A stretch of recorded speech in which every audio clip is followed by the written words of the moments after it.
Hello everybody, welcome back to the Spoked Wheel YouTube channel. Today we're back with episode 14 of the Andy Schleck Pro Cyclist career mode. And today we have a National Championships episode, I guess. We're going to play the time trial and the road race. Today, the time trial, we have no chance of winning basically. 20 kilometers long with a 58 time trial and 62 prologues, so we should be able to go through that race pretty quickly. And then the road race should be a little bit more interesting. The course doesn't exactly suit the skill set of Andy Schleck too well, but like I said in the last video, if the field is small enough, there might just be an opportunity to try and attack at some point and hopefully get away. So I wouldn't say we would be the favorites or anything to win that race, but I would say we have an outside shot if things play out perfectly for us. So we're at the start of the time trial now. Our team wants us to finish in the top 15 for this race. So let's go ahead and try and do that. I think the favorite for today is Bob Jungels of De Kooning, which makes sense. We're actually the first rider off the start ramp, so we're going to be the first rider to finish. But yeah, let's try and get that top 15. We're into the last 3 kilometers now, heading towards 2 kilometers to go. I think we've managed our energy pretty well. Started out at around 70, but we've bumped it up to 75 as we head into the final kilometer here.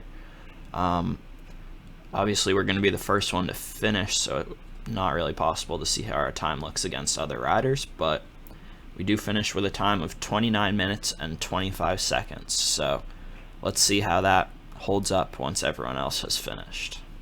So if you remember back to the start of the race, our team wanted us to finish in the top 15. We did manage to do that in the end, finishing 13th in the time trial national championships. The heavy favorite, Bob Jungels, won the race ahead of Michael Rees from Trek Segafredo, with another World Tour rider, Jumpy Drucker, rounding out the top 3. And we had a couple teammates sort of sandwiched around us, so none of our guys ended up in the top 10, but considering there were only 17 riders in the race, everyone was in the top 20, so I'll look at it with a positive lens for sure. So we're now at the start line of the road race, and as you can see, it's a tiny field, only 17 riders, just like the time trial. Our team wants us to ride as a teammate. I am just going to go to the front to set pace so we're in a solid position to respond to any moves, but I'm going to probably not really ride as a teammate as much as I'm going to ride for myself because the field is so small. I believe that once again, Bob Jungels is the big favorite. Ben Gaster might have been the second favorite, so this is a pretty solid move we're in right now on his wheel.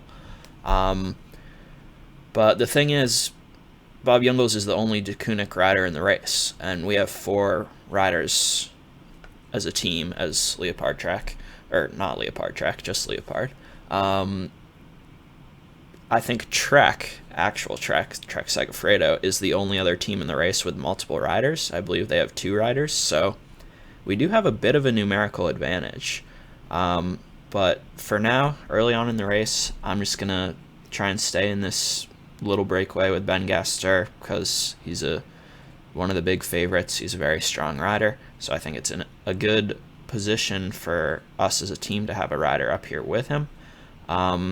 The gap is only 25 seconds at the moment, and it is Trek that's chasing, it looks like, so probably not a huge chance that this one's going to stay away, but for the early portion of the race, I think I'm just going to try and mark moves and keep myself in a good position. Really, the decisive moment in this race with only 17 riders could come at any point, so it's going to be really important to stay on my guard. And we'll see what happens. I mean, none of our riders are big favorites, but with 4 riders in a field of 17, I think we have an outside chance at trying to do something and bringing home the jersey. So we'll give it our best shot and see what happens.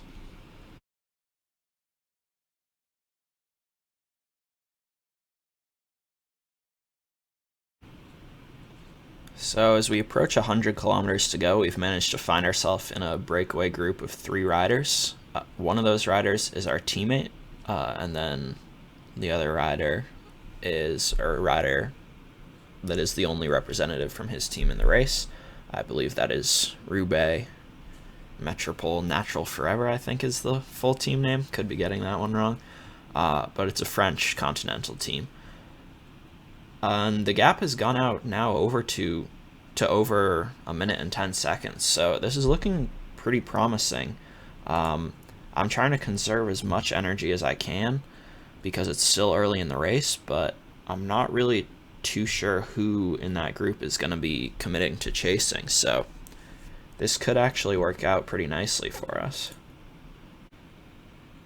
So somehow we've actually managed to drop the third rider who is with us over this little climb that repeats on the course a few times. So still 86 kilometers to go, but for the time being, this is a really good position for Leopard to be in at the moment, with 2 riders at the front and then 2 more riders in the peloton. And now a few kilometers later, we've actually been joined by a new third rider riding for Italian Pro Conti team, Vini. I can never remember the full name. It seems like they have new sponsors every year, but looks like he's actually going to cooperate and ride a little bit with us. So we're actually over 2 minutes now ahead of the peloton. So still very early with almost 80 kilometers to go, but like I said, we're in a pretty good position right now. So we've actually been joined again by our original breakaway companion, and I just noticed that for some reason our teammate is actually the one who's chasing at the head of the peloton, or at least he's contributing. Well, not anymore, but it looked like he was, which is a little bit strange, questionable tactics from our director sportif, but honestly I think we might not have enough energy in this front group to stay away, although it does look like a lot of the chasers are pretty tired and out of energy, so we'll see. I'm going to keep trying to conserve as much energy as possible so that I have something left, hopefully, if it does come back together, but we'll see. So inside of 40 kilometers to go, things are still going pretty well for us. Kevin Genietz attacked from the peloton and bridged across to the breakaway. He then immediately attacked the breakaway as well. I was able to follow him with Andy Schleck, so we're on his wheel now in a group of 2. Strong World Tour rider. If he's willing to ride, it will be very helpful because we'll have another strong engine in the breakaway group. There he goes again, and gotta respond to that. Cannot let him get a gap here. But yeah, if he'll just ride and set tempo, this is a great situation for us. Although, again, he's attacking. He doesn't want to go it alone, but luckily we have a lot of energy to respond because our teammate later was doing a lot of work in the break. We were able to sit on and not have to do too much work. So still, this is a really good position for us and the team, I think, at the moment. We could use that final climb there as a launching pad if we're still in a group with Genietz as we get to it, but at a certain point you'd think the big favorites like Bob Jungels, and really Bob Jungels is the one rider I'm thinking of, maybe Jempe Drucker as well, they're going to have to respond and chase themselves, so we'll see whether or not that happens or if they're content with letting us get away. We're approaching the final climb of the day now, which means it's just about time to attack Kevin Genietz and make our move to try and win the Road National Championships. We have over 40 seconds back to the second group on the road, and I believe it's nearly 2 minutes to the main group of favorites as Genietz attacks before I was ready. So now we have to just attack to go back to him. Let's keep it going and try and put some pressure on him up this climb. But he's able to to stay with us and ride with us on that climb. So that's a little bit unfortunate there, I have to say. But inside of the final, just about inside of the final 15 kilometers, I think it's going to be Andy Schleck versus Kevin Genetz for the Luxembourg National Road Race Champions jersey. So this is a pretty good position for us. If you had told me at the start of the race that we'd be in a situation where we'd be riding against one other rider to try and win the jersey, I definitely would have taken it.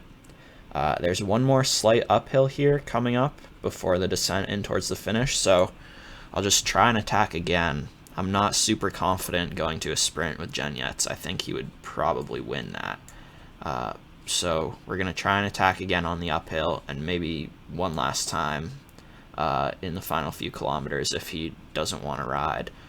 But I think at this point we basically have a podium secured, which is pretty solid. I know it's only a 17 rider field, but still, in our first season, 19 years old, this is going to be a decent result. Here's the little uphill, so let's try the attack. Genetz can't respond right away. Alright, he does come back immediately though. We have over 15 minutes, or not 15 minutes, 2 minutes ahead of the field. So I'm actually going to sit on and just follow Kevin Genetz and force him to lead things out. I'm not going to let him sit on me. And let's actually attack one more time inside of the final 5 kilometers. I really need a gap. I don't want to go to the line with him. We have a little gap of a few seconds, but he is coming back. Let's put it up to 90.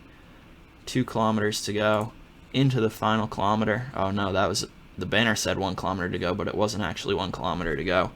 We're sprinting from the front. Genetz is gonna have the ability to come past us in the sprint, so it'll be second place for Andy Schleck in the Road Nationals as a 19-year-old, which I'm disappointed that we didn't win given the fact that we were in such a good position, but second place is a very good result at this race.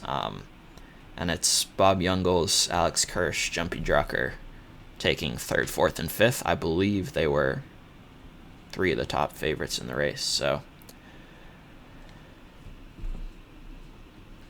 here's the finish again. I mean, you could always second guess yourself and wonder what would have happened if we just stayed on his wheel and tried to sprint with him, but I think Kevin Genetz has a better sprint than Andy Schleck, so we really needed to try and go to the line alone, and it almost worked. We just ran out of energy in the end, and he was able to come by us. So I really can't be too upset with that result.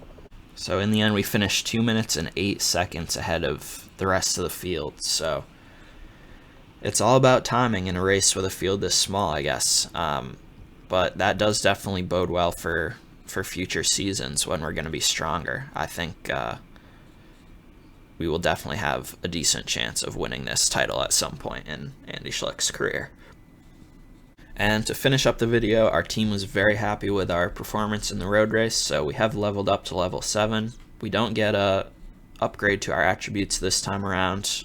We've reached the point where it starts alternating and skipping levels. So our growth is going to be a little slower from this point on, but we do still get our skill point. And we're going to put that into networking. Now that we're in June, the contract negotiations are going to become even more important, so we want to be able to sway teams a little bit more. But that's going to be it for the video. Maybe a little bit on the shorter side, given that we were just doing the National Championships today. But I hope you enjoyed watching. Thank you all for your support, and I will see you next time.